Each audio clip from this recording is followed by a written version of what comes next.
안녕하십니까? 오늘 사회를 맡은 교무부장 김원희입니다.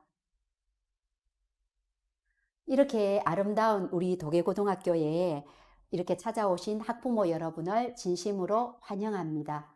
아쉽게도 코로나19로 인해서 교실에서 학교 교육 설명회를 약식으로 진행하게 됨을 양지해 주시기 바랍니다. 그럼 지금부터 2021학년도 도계고등학교 학교교육 설명회를 시작하겠습니다.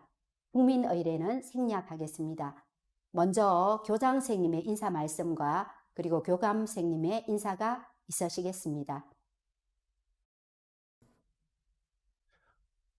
안녕하십니까. 도계중고등학교 교장 이용숙입니다.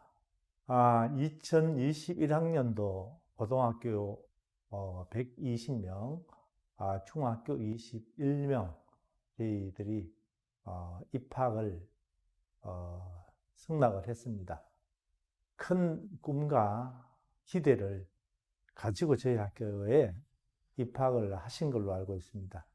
그 꿈에 도전에 도계 고등학교가 역할을 하도록 하겠습니다. 아마 자기의 꿈, 자기의 진로를 위해서 제 학교에 입학을 했기 때문에 그게 부응하게 학생들을 꿈의 도전을 실현시켜 줄 수 있는 그런 도계중고등학교가 되도록 하겠습니다. 2학년들은 또 2학년에 맞게끔 자기 진로에 맞는 진학에 맞는 그런 자기 적성에 따라 할 수 있게끔 선생님들과 협의해서 협력을 해서 도전의 꿈을 실현하는 그런 단계로 진행을 하고, 고등학교 3학년은 이제 그 진학의 막바지입니다. 학교에서 담임 선생님 그리고 학년 부장을 통해서 최대한 자기의 진학을 위해서 노력하고 또 실현할 수 있는 마지막 단계라고 생각합니다.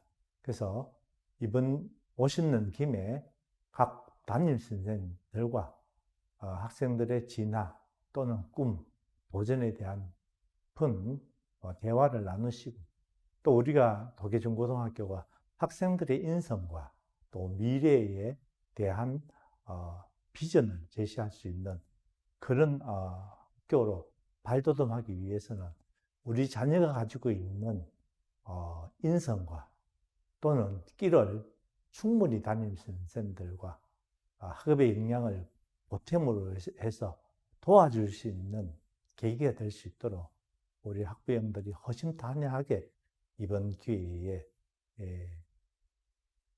담임선생과 조율할 수 있는 그런 시간을 마련하고자 이런 장을 만들었으니까, 우리 학생들의 미래 비전을 충분히 발휘할 수 있는 도계중고등학교가 될 수 있도록 저희들이 교직원, 선생님, 그리고 저 할 것 없이 학생들과 협력과 조력을 해서 최대한 도전기에 도전할 수 있는 도계중고등학교를 만들기를 또 약속을 하겠습니다. 저희 학교는 유도부 60여 명과 야구부 중고 60여 명이 교기로 육성 발전시키고 있사오니, 이 학생들도 우리 학교 학생들이니까 많은 관심과 협조를 당부를 드리고, 마지막으로 우리 자녀가 잘 되기를 원합니다. 우리 자녀가 미래에 꿈을 가지고 도전할 수 있는 한계를 넘는 도계중고등학교 학생이기를 바랍니다. 아무쪼록 오셔서 많은 대화를 통해서 공유할 수 있는 그런 자리를 마련했으면 좋겠습니다. 그리고 이번에 오셨으니 학교를 여러 부분 둘러보시고 학부형 총회까지 연결을 해야 될 그런 시기입니다. 모여서 임원도 구성하시고, 그리고 임원단에 오셔가지고 학교 발전에서 같이 공유할 수 있는 그런 협조적인 우리 학부형들이 되었으면 감사하겠습니다. 우리 학부형 또 우리 교직원 또 우리 학생 삼위일체가 되어서 최선의 노력을 해서 우리 미래를 이끌어 나갈 수 있는 인재를 양성하도록 하겠습니다. 감사합니다.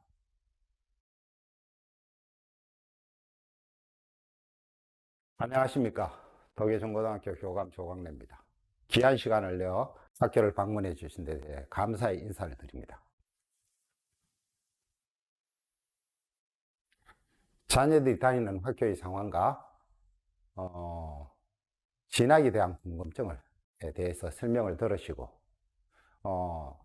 학생들이 학교 생활에 대해서 담임 선생님들과 상담을 나누시어 귀한 시간을 내서 오신 데 대한 보람을 가지고 가셨으면 하는 바람입니다.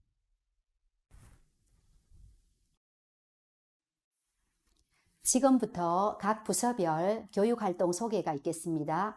현재 저희 학교는 10개 부서로 나누어 교육활동을 하고 있으나 오늘은 시간 관계상 교무기획부, 학생부, 교육과정부, 진로진학부의 순서로 4개 부서에서만 간략히 교육활동을 소개해 드리도록 하겠습니다. 먼저 교무기획부에서 말씀드리겠습니다.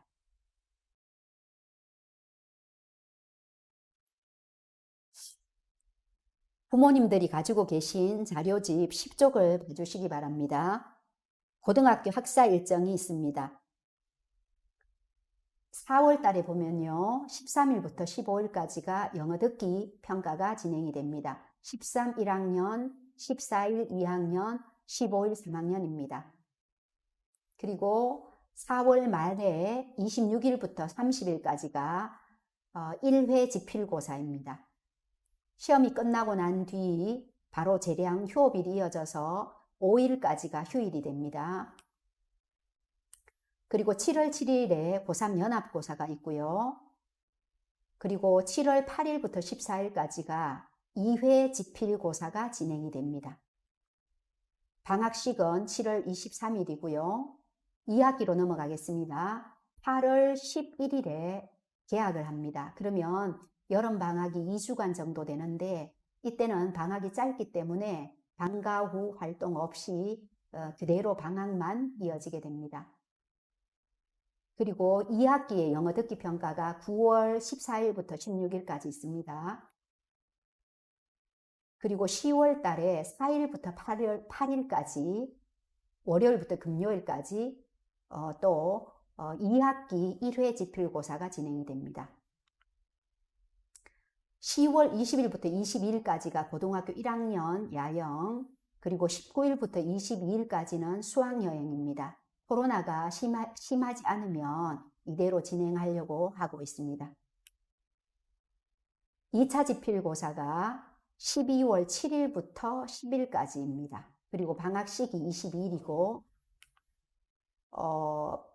다시 개학을 2월 7일 날 개학을 해서 8일 날 졸업식이고 9일 날 종업식입니다. 학사 일정을 마치고 이어서 평가 종류들만 따로 11쪽에 정리해 두었습니다. 유인물로 참조하시기 바랍니다.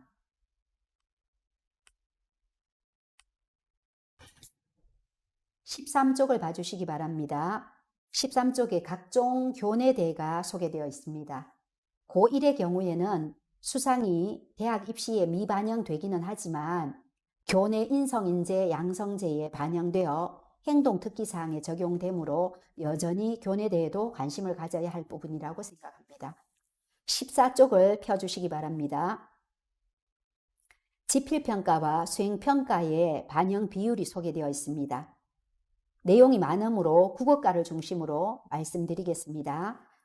고1과 2학년은 지필평가와 수행평가의 반영 비율이 60대 40입니다. 고3은 70이고요. 국어교과를 보시면 국어는 1학년, 독서와 고전 읽기는 2학년, 그다음 화작과 언어와 매체는 3학년입니다. 그래서 이렇게 퍼센트가 다릅니다. 고전 읽기가 1차 지필이 0으로 되어 있는 것은 2차 지필평가만 시험을 치고 1차 지필평가는 치지 않는다는 뜻입니다. 고전 읽기와 같은 과목은 절대평가 과목이기 때문에 한 번만 시험을 칩니다. 그렇긴 하지만 1차 중간고사 때에도 서술형 수행평가는 봅니다. 그래서 학생들은 여전히 공부를 해야 되는 어려움이 있습니다. 다른 과목들도 이런 방식으로 되어 있다고 생각하시면 됩니다. 다음으로 학교 특색 사업에 대해서 안내 드리겠습니다. 21쪽을 펴주시기 바랍니다. 첫 번째, 진로 독서 모둠 꿈 다독임 활동입니다. 진로가 같은 학생 3명에서 5명이 한 모둠을 구성하고 교사 1명이 결연을 하고 1년간 함께 진로 관련 독서를 하는 활동입니다. 둘째, 과학탐구반 운영입니다. 자율 동아리 활동으로서 로봇 다빈치 활동이 있는데 이것은 전자공학 분야의 활동이라고 생각하시면 됩니다. 그리고 화학 분야의 케미토피아, 의학과 관호 분야의 메디컬 드림, 건축 분야의 가우디, 기계공학 분야의 기계분해 조립반, 환경 분야의 에너지 투마로우 등이 있습니다. 세 번째, R&E 프로그램이 있습니다. 이 활동은 인근 대학 및 연구기관과 연계하여서 기초 지식과 배경 지식을 학습하고 집중적인 실험과 연구 활동을 통해 그 결과를 보고서로 도출하는 심화 과제형 활동입니다. 그리고 네 번째, 단계별, 수준별 학력 관리가 있습니다. 다섯 번째, 22쪽 펴주시기 바랍니다. 감사 일기 쓰기 활동입니다. 매일 감사, 나눔, 배려, 예생활을 3가지 이상 기록하고 우수 학생을 월 말에 선발하여서 선행, 효행, 봉사 부문에 시상하는 그런 제도입니다. 여섯 번째, 원어민과 함께하는 1일 앵커 그리고 NID 신문을 통한 영어 교육 활동입니다. 학생들의 자발적인 참여로 원어민과 영어 방송을 기획하고 그리고 영어 콘텐츠를 제작하고 그리고 기사 작성을 원어민과 함께 하기 때문에 영어 소통 능력을 향상시킬 수 있는 활동입니다. 그리고 영어 골든벨과 영어 캠프, 영어 에세이 콘테스트, 그리고 영어 스피치 대회가 있습니다. 다음은 우리 학교 한 책 읽기 운동입니다. 우리 학교 한 책 읽기 운동을 실시하여 교사 올해 우리 학교 한 책 도서는 윌리엄 골딩의 파리 대왕입니다. 이 책과 후미시 한 책 하나 운동과 함께 매년 2권의 책을 지정하고 전교생이 함께 책을 읽으면서 독서 활동을 합니다. 그리고 10월 달에는 독후 감상문 쓰기와 독서 골든벨 활동을 합니다. 그리고 8번째, 감성과 인성을 키우는 1인 2기 예체능 활동이 있습니다. 점심시간과 수요 방과후 활동을 통해서 다양한 예체능 활동이 진행되고 있습니다. 마지막으로 인성인재, 양성재 활동입니다. 기준표에 의거하여 지성, 인성, 체력, 감성 4분야의 항목에 점수를 부여하여 집계한 후에 높은 점수를 받은 학생에게 인성인재 증서를 수여하고 생활기록부에 기록하는 방식입니다. 이 외에도 더 다양한 동아리 활동과 진로 활동이 있지만 시간 관계상 정리하도록 하겠습니다. 이상으로 교무기획부 교육활동 소개를 모두 마치겠습니다. 감사합니다. 안녕하십니까. 도계중고등학교 학생안전부 부장 이진호입니다. 이렇게 영상으로 인사를 드려 죄송합니다. 본 부서는 학생들의 학교 생활과 교회 생활에서 학생의 안전과 원활한 활동이 이루어질 수 있도록 지원하는 부서입니다. 학생들의 동아리 활동과 등하교를 비롯하여 학교폭력 사안에 관한 업무를 주로 하고 있습니다. 그중 학생들의 학교 생활과 진학과 연계된 학교폭력에 대해 간략하게 말씀드리며 이 자리를 마치고자 합니다.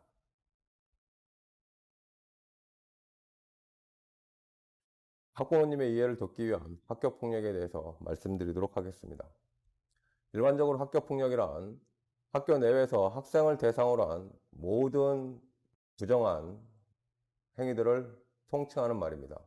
특히 상해, 폭행, 감금, 협박, 약취, 유인, 명예훼손, 모욕, 공갈, 강요, 강제적인 심부름 및 성폭력, 따돌림, 사이버 따돌림, 정보통신망을 이용한 음란, 폭력 정보 등에 의하여 신체, 정신 또는 재산상의 피해를 수반하는 행위를 말합니다. 엄밀히 말하면 학교 내에서 학생 스스로가 방어할 수 없는 상태에서 물리적으로 당하는 모든 행위는 학교폭력 범주 안에 들어간다고 볼 수 있습니다. 그래서 학교폭력의 유사 개념으로 기타 밑에 있는 보시는 바와 같은 따돌림, 괴롭힘, 이지매, 집단 따돌림, 또래 괴롭힘, 공격행동, 왕따, 은따, 불링, 폭력 등이 포함된다고 볼 수 있습니다. 학교폭력의 유형은 보시는 바와 같이 다양합니다. 특히 신체폭력과 위험 및 협박 같은 경우는 바로 현장에서 발견할 수 있으나 그 밖에 언어폭력, 괴롭힘, 사이버폭력이나 금품갈취, 따돌림 등은 지속적인 부분이 매우 강하기 때문에 부모님들의 각별한 관심이 필요한 부분입니다. 먼저 신체폭력이라는 건 신체를 이용해서 학생들에게 상해를 입히는 폭력죄에 해당합니다. 거의 대부분이 학교 내에서 이루어지는 경우가 많으나 학교 밖에서도 타 학교 학생들과 함께 발생하는 일이 많기도 합니다. 언어폭력의 경우 대부분 이 정도는 괜찮겠지라고 생각을 하지만 사실 언어폭력이 가장 큰 문제가 만들어지는 시작점이라고 볼 수 있습니다. 욕설이나 비웃기, 은어 놀리기, 겁주기, 위협, 협박, 신체 일부를 통한 놀림 등 병명을 부른다거나 한다는 것들이 신체적 폭력으로 발생하는 시작점이 되는 경우가 많습니다. 그 밖에도 강요를 한다거나 따돌리거나 사이버 폭력을 하는 경우가 많은데 특히 이 사이버 매체 폭력 같은 경우는 휴대폰을 사용하는 경우가 많기 때문에 아마 가장 빈번하게 발생하는 폭력이 아닌가 싶습니다. 특히 요즘 학생들은 거의 대부분 SNS를 통해 소통하는 경우가 많기 때문에 그 부분에 대해서 매우 각별한 유념이 필요합니다. 기타 학교폭력 유형으로는 특정에 대한 모욕도 있고요. 그리고 공포심이나 불안감을 조성하는 것도 학교폭력의 유형에 해당합니다. 그 중에서도 학교폭력 유형 중에 가장 문제시가 되는 것은 바로 성폭력이니까 그 부분에 대해서는 부모님도 깊게 생각하시고 접근해 주셔야 될 것 같습니다. 특히 최근의 학교폭력의 특징은 점점 흉폭해지고 매우 진흥화되어 가고 있다는 겁니다.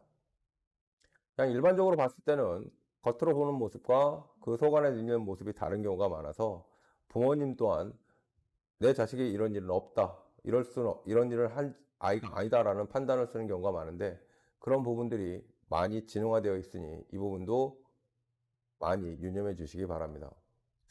먼저 학교폭력 피해자의 행동 징후입니다. 다음 항목에 자녀가 학교폭력의 피해를 입고 있는지 여부를 진단해 볼 수 있는 자녀에 대한 부모님의 자가진단 체크리스트를 올려놨습니다. 20개 항목 중에 5개 이상의 영역이 체크된다면 자녀를 관심 있게 관찰하셔서 자녀가 학교폭력의 피해자일 가능성이 크다는 부분을 인지하시기 바랍니다. 먼저 학교 가기를 싫어하거나 지각이나 결석이 자주 되고 갑자기 전학 가고 싶다는 말, 또 집에 오면 피곤한 듯 주저앉아 있고 기운이 없거나 말수가 점차 줄어들고 혼자 있기를 즐긴다거나 식욕이 거의 없고 잠을 잘 자지 못한다. 두통이나 복통 등 신체 여기저기가 아프다고 호소한다. 잠을 잘 때 식은땀을 흘리거나 잠꼬대, 앓는 소리를 한다.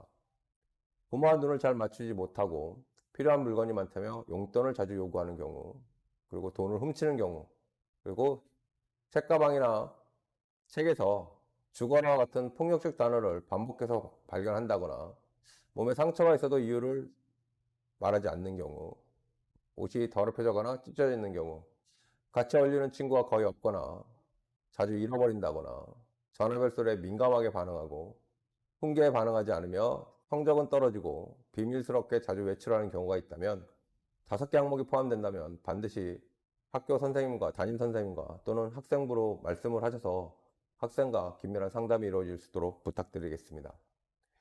반대로 학교폭력 가해자의 행동 특성입니다. 공격적이고 핑계가 많습니다. 또 돈 씀씀이가 매우 큽니다. 그리고 부모에게 이야기한다기보다는 바깥으로 나가서 다른 친구들과 만나는 경우가 매우 증가하고요. 우선 귀가 시간이 늦어지고 밤늦도록 잠을 자지 않는 경우가 많습니다. 그리고 성적의 기복이 심하며 등하교 시 다른 누군가 책가방을 들어준다거나 그분과 동생들에게 자주 돈을 빌려달라고 요구하는 경우가 있습니다. 학교폭력의 피해 자녀를 위해 부모가 해야 할 일은 간단합니다. 학생을 인정해주고 보듬어 주셔야 합니다. 등하교에 자녀와 동행하거나 담임선생님께 알려주시는 부분이 가장 큰 부분입니다.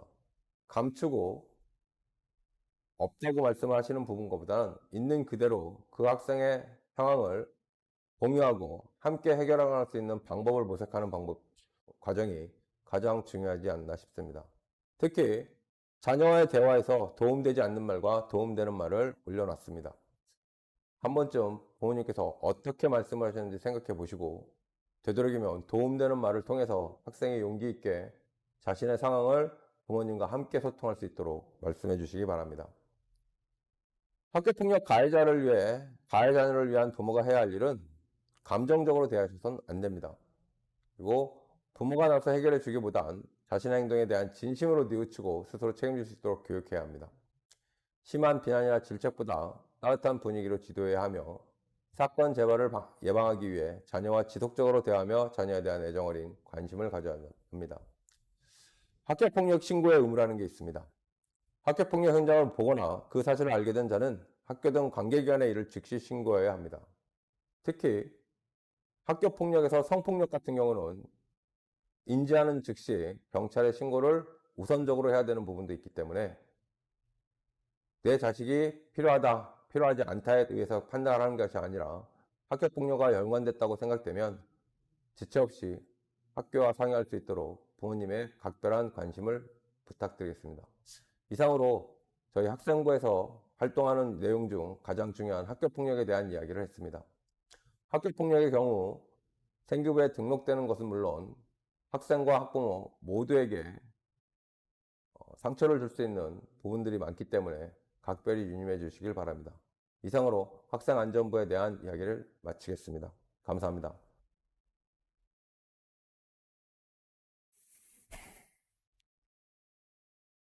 안녕하십니까. 도교고등학교 교육과정부장 배준형입니다. 지금부터 약 5분간 본교의 교육과정에 대해서 말씀드리겠습니다. 잠시만 귀 기울여 주시기 바랍니다.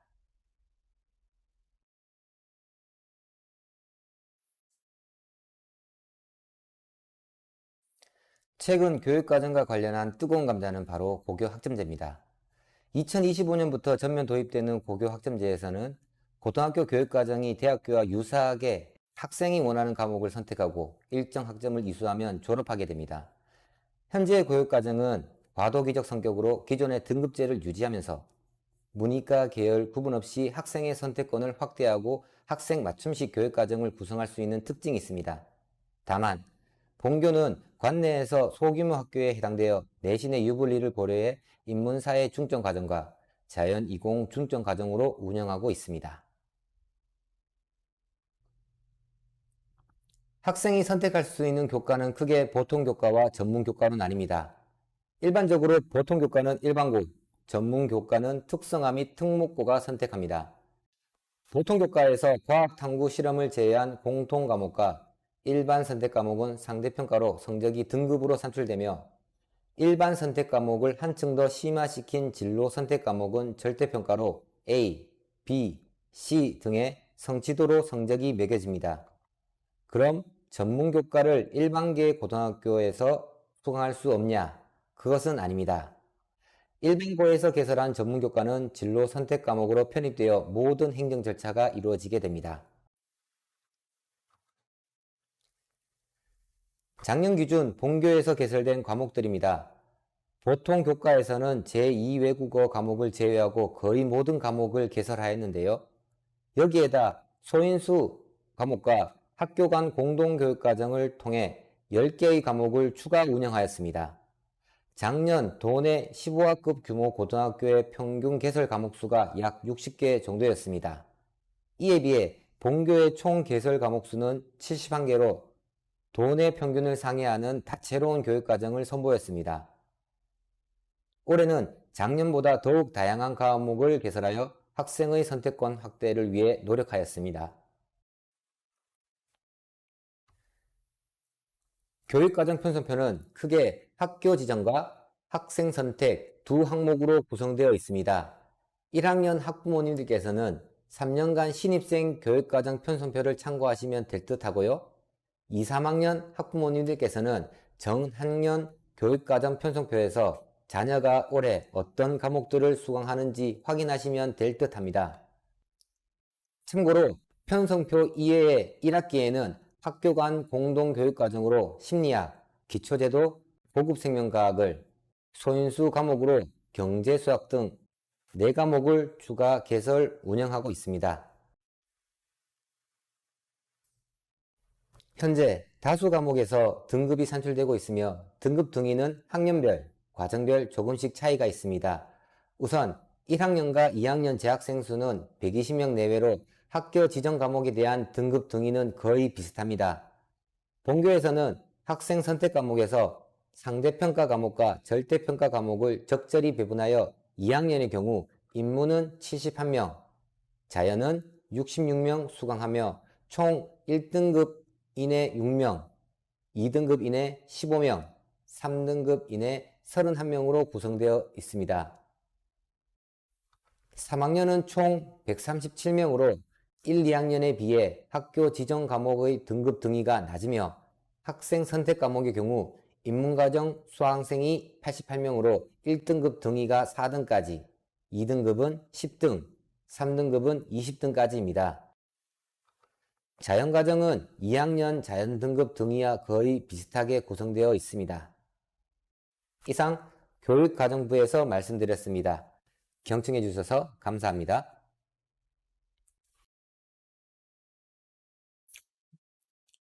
안녕하십니까. 저는 본교 고등학교 3학년 진학을 담당하고 있는 반동훈입니다.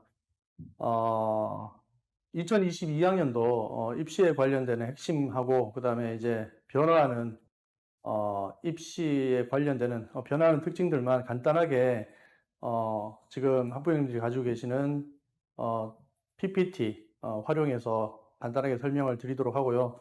좀 깊이 있는 내용은 제가 260피스 정도 되는 PPT 자료를 우리 학교 홈페이지에 탑재하도록 하겠습니다. 그 탑재된 내용을 보시면 아마 많은 도움이 되리라 생각합니다. 자, 그러면 바로 설명에 간단하게 시작하도록 하겠습니다. 자, 이 표는 2022학년도 대입 전형 일정입니다. 수시, 정시 그리고 추가 모집 일정을 보여주는 표이고요. 올해 수능은 잘 아시겠지만 11월 18일이고 수능 성적 통지일은 정확히 3주 후인 12월 8일입니다.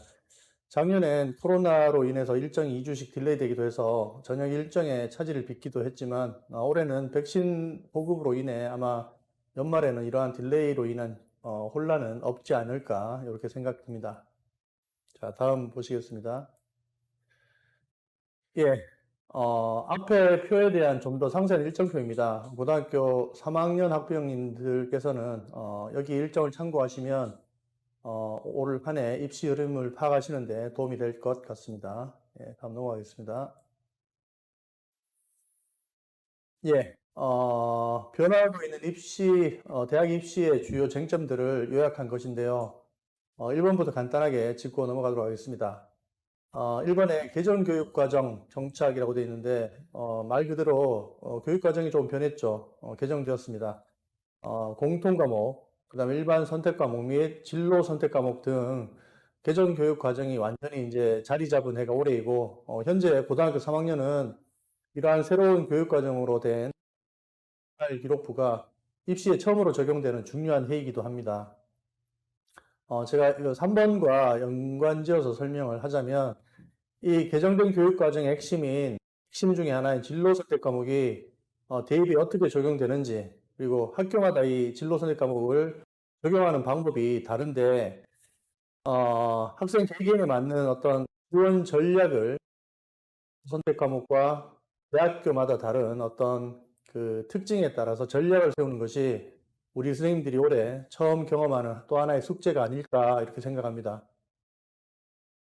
자, 그리고 이 수능 체제 변화 여기 수능 최저의 어떤 변화가, 이건 뒤에 제가 간단하게 다시 설명을 드리도록 하고요. 그다음 EBS 연계는 70%에서 50% 축소되었습니다. 하지만 고등학교 3학년 학생들에게 가장 좋은 교재는 EBS 연계 교재라고 할 수 있겠습니다. 가정에서도 EBS 교재 활용에 대한 어떤 적극적인 좀 잔소리가 필요하지 않을까 이렇게 생각합니다. 자, 그다음 2번 학생부 항목 간소화 및 축소에 관해서는 뒤에 표를 보고 자세하게 제가 설명을 드리도록 하고요. 앞에서 언급했지만 이 백신 보급으로 인해서 코로나 상황의 혼란은 작년만큼은 아니지 않을까 예상합니다. 사실 일정의 딜레이뿐 아니라 면접이 갑자기 없어지거나 비대면으로 영상을 업로드해야 되거나 여러 가지 돌발 상황들이 많았는데요. 올해는 돌발 상황이 비교적 적지 않을까 생각하고요. 자, 올해 가장 뜨거운 감자의 애니 4번. 4번은 사실 올해 가장 큰 변화 중에 하나가 아닐까 생각합니다. 약학대가 이제 6년제로 편입되어서 올해 처음으로 실시가 되는데요. 37개 대학에서 올해 1650명이 넘는 학생들이 약학과에서 모집됩니다. 원래 이제 33개가 승인을 받았었는데, 목포대, 강원대, 충남대, 그리고 마지막 탑승한 부산대까지 이제 37개, 1600명이 넘는 학생들이 선발되는데요. 아마 이번 약대 출연이, 중앙대, 경희대, 외대, 시립대 이상급의, 소위 명문대학교 또는 의대, 치대, 한의대, 수의대, 지원율이나 합격 컷에 아마 영향을 주지 않을까 생각하고요. 심지어는 교대를 목표로 했던 자연계열 학생들도 약대 교과 전형으로 지원하는 사례가 좀 늘면서 교대 지원율에도 교대 합격 컷이나 여러 가지 교대에도 영향을 미치리라 생각합니다. 사실 이 1650명이라는 이 인원은 서울대 예를 들면 서울대 자연계열 신입생의 인원 정도의 아주 엄청난 모집 인원이기 때문에 상위권 대학 아주 작은 대학교 하나가 이렇게 생겼다고 보면 상위권 대학에 아주 작은 입학에 작은 지각 변동이 일어나지 않을까 생각합니다. 5번, 6번은 제가 이렇게 좀 묶어서 한번 설명을 드릴게요. 지금 대학교 3학년 학생들이 수험생 인원이 57만 명이었습니다. 그리고 올해 대학을 입학한 학생들 이거보다 13만 명 적은 43만 7천 명 정도였고요. 자, 이로 인해서 작년 입시는 대학 종원보다 대학을 들어가고자 하는 학생 수가 사상 처음으로 적었던 최초의 한 해였습니다. 올 고3은 작년 학생보다 14,000명 정도 늘어났지만 아주 작은 미미한 증가이기 때문에 작년과 비슷한 현상이 일어나지 않을까 예상하고요. 작년 우리가 학생들을 지도했던 방식으로 컷을 설정하고 지도해도 별 문제가 없을 것 같습니다. 하지만 내후년, 그다음 지금 고등학교 1학년 같은 경우는 엄청나게 또 줄어들거든요. 예, 이렇게 줄어드는 학령 인구의 엄청난 감소로 인한 대학교에 들어가는 어떤 입시가 약간은 조금은 수월해졌다라고도 볼 수 있겠습니다만 소위 이제 명문대 진입은 여전히 어려울 것은 사실이라고 이제 믿고 있습니다. 어쨌든 예전보다 명문대 진학이 이제 해가 거듭되면 거듭될수록 소폭 하락하고 있다라고 보시면 좋을 것 같습니다. 네, 올해 수능의 가장 큰 변화는 선택형 과목의 변화입니다. 기존에 한 가지 방식이었던 수능 국어가 두 가지로 유형 선택을 하게 되었고요. 수학 역시 기존의 가나형에서 세 가지 중 하나를 선택해야 하는 선택형으로 변화되었습니다. 다시 말씀드리면 이 국어는 34문제의 공통문제와 합법과 작문, 그다음 언어와 매체 이 둘 중에 하나를 선택해야 하는 선택형으로 바뀌었고요. 수학은 독서와 수학 1과 수학 2, 수학 1과 수학 2를 공통으로 하면서 32문항을 확률과 통계 혹은 미적분 혹은 기하 이 세 개 중에 한 개를 선택해야 하는 이게 8문항씩이거든요. 요거는 22문항이고요. 어쨌든 세 개 중에 하나를 선택해야 하는 선택형으로 바뀌었습니다. 사실 현재 선택 과목의 유불리에 대해서 논란이 굉장히 많습니다. 이번 평가원에서도 이번에 학생들이 치렀던 3월 모의고사나 아니면 다양한 표본으로 이렇게 시뮬레이션을 돌려보고 있는데요. 결과를 조금 더 지켜보고, 현재 사실 고3은 공부를 해왔던 과목이기 때문에 쉽게 바꿀 수 없겠지만, 지금 현재 1학년, 2학년 학생들은 결과 분석 후에 가장 합리적인 선택 과목이 무엇인지 전략적으로 생각해보고 선택 과목을 결정할 수 있도록 우리 선생님들이 한번 생각해볼 필요가 있다고 생각합니다. 네, 그 밖에 바뀐 부분은 제2외국어가 한국사와 마찬가지로 절대평가로 이루어진다는 것이고, 탐구 영역은 사회, 과학 상관없이 한 개를 선택할 수 있다는 것도 이번 수능의 변화의 내용이라고 볼 수 있겠습니다. 자, 넘어가겠습니다. 자, 공정성 강화 추진 로드맵. 자, 이 표를 간단하게 설명을 하자면요. 생기부 공정하게 평가하기 위한 교육부의 지침이다. 이렇게 보시면 될 것 같습니다. 소외를 받고 있는 사회 배려 대상 학생이거나 아니면 구미나 구미보다 더한 소외 지역 학생들이나 이런 학생들 좀 골고루 제대로 뽑아주자라는 취지로 생각하시면 될 것 같은데요. 학생이 하는 어떤 부모의 재력이나 노력으로 학생의 어떤 생기부가 풍성해져서 좋은 대학을 가는 어떤 이러한 사례를 막기 위해서 활동도 교내 위주의 활동으로 축소되고 있는 상황이고요. 교내에서 하는 활동이다 하더라도 정규 교육 과정 외에 비교과 활동을 2024년 즉 고등학교 1학년 생기부 내용은 반영되지 않도록 한 것이 주요 내용입니다. 교사 출전서는 이미 폐지가 올해부터 되었고요. 자소서는 올해부터 서서히 많은 대학에서 줄여나가고 있다가 고등학교 1학년 때는 자소서가 완전히 폐지가 됩니다. 그 다음에 명문 고등학교 어떤 후광 효과를 없애기 위해서 작년부터 고교 블라인드를 실시하고 있는데요. 아마 이 점은 작년 우리 학교 이제 입시 결과를 보면 본교에 매우 유리하게 지금 작용하고 있다라고 생각이 듭니다. 자, 또 수능 비율을 수도권 16개 대학, 소위 괜찮은 대학교에서는 2024년까지 수시 40%, 수시 60%, 정시 40%로 맞추라고 유도하고 있는데, 사실 지방대학교는요, 이렇게 정시를 40%로 설정해버리면 정말 없어질 대학교가 엄청나게 많아지리라 생각합니다. 자, 그래서 이 교과부도 이걸 알기 때문에, 지방에 있는, 물론 거점 국립대를 포함입니다. 지방에 있는 학교들은 정시 40% 대신 수시에서 교과 전형 30% 이상을 여러분 너희들 맞춰라. 내가 이것도 인정해 줄게.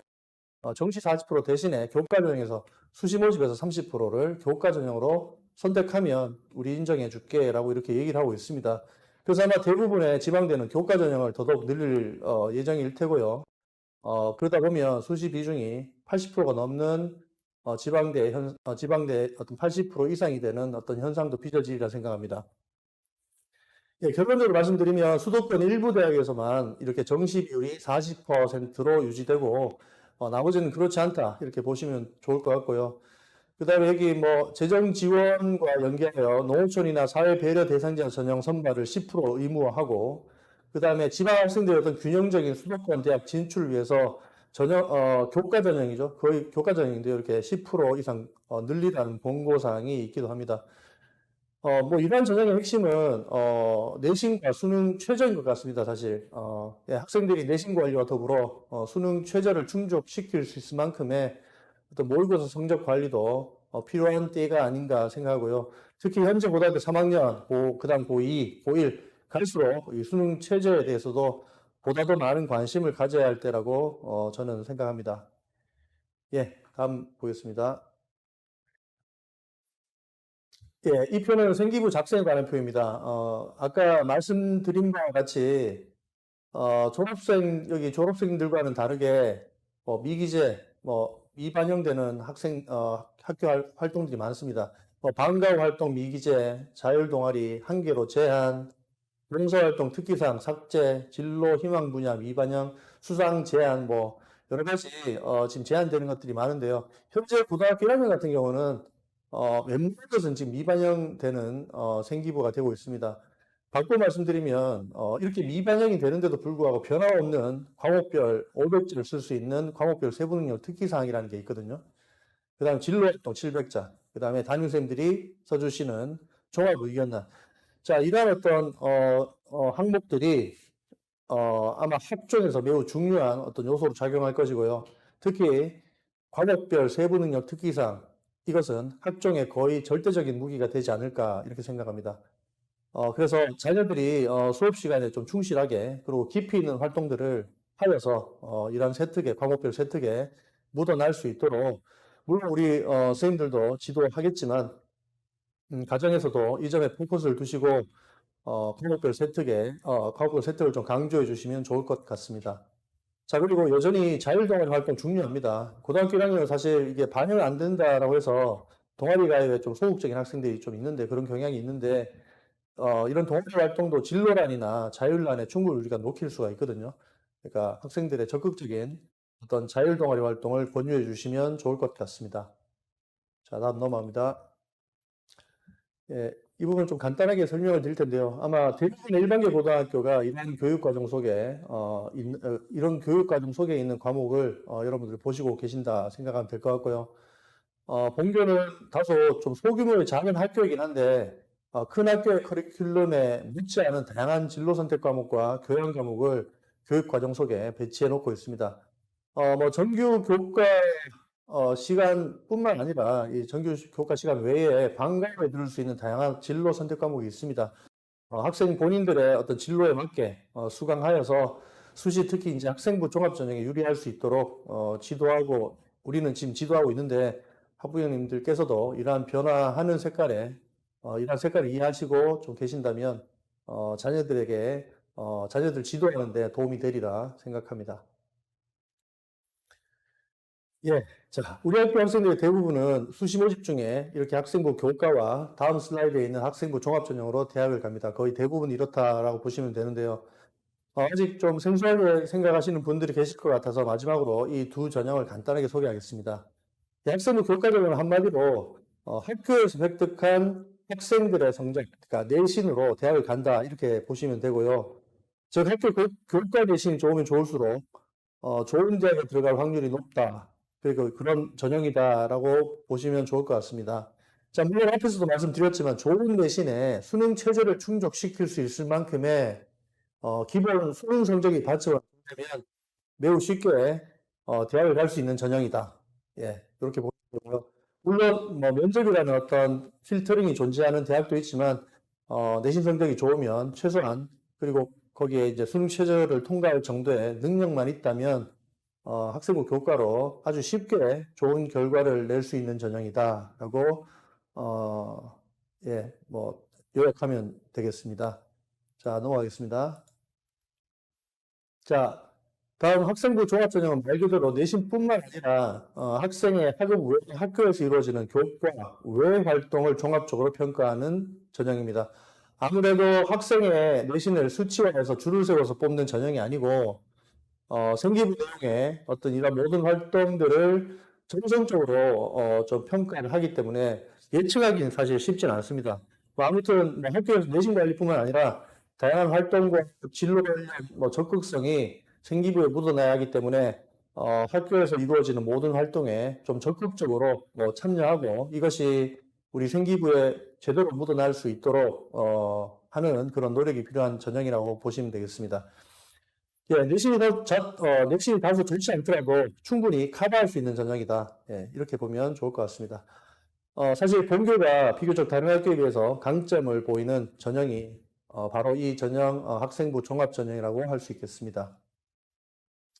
여기 지금 뭐 자기소개서 추천서라고 되어 있는데 이 추천서는 이미 지금 폐지가 되었고요. 예. 여기 좀 옛날 거라서 제가 수정을 못했는데 이거 좀 감안하시기 바라겠습니다. 자, 진짜 마지막입니다. 자, 마지막으로 작년 본교 학생들의 대입 결과입니다. 작년 졸업생 130명 중에 중복 합격 없이 36명 정도가 서울 수도권에 이제 진학했는데, 자, 우리 첫 번째 슬라이드는 15명이고요. 두 번째 슬라이드는 이제 15명에서 30명인데, 사실은 36명 정도가 합격한 것 같습니다. 여기에는 이제 운동부 학생들 몇 명 빠졌고, 그 다음에 정시로 이화여대 간호나 춘천교대를 간 정시 학생들이 있습니다. 예, 포함하면 36명 정도 되는데, 예, 130명 중에 한 36명 정도가 이렇게 수도권으로 진학했다. 이렇게 보시면 좋을 것 같습니다. 참, 여기는 지방거점 국립대 중에 경북대, 부산대가 포함이 되어 있고요. 그 다음에 지방의대나 그 다음에 교대를 포함한 결과입니다. 자, 제가 이렇게 대입 결과에 학생들의 내신 성적을 이렇게 같이 올린 건 그 내신을 가늠해서 자녀들의 어떤 지원대학 얼추 예상해 보시라는 의미로 이렇게 포함시켜 왔습니다. 이상 이렇게 좀 간단하게 대입 변화의 특징에 대해 간략하게 말씀을 드렸는데요. 좀 더 자세한 내용은 아까 말씀드린 바와 같이 본교 홈페이지에 제가 탑재하도록 하겠습니다. 참고하셔서 좀 더 깊이 있게 알아가시길 바라겠습니다. 정말 급한 마음에 정신없이 주저거린 것 같은데 조금은 도움이 되셨으면 좋겠습니다. 이상 여기까지 하겠습니다. 자, 시청 경청해 주셔서 대단히 감사합니다. 감사합니다.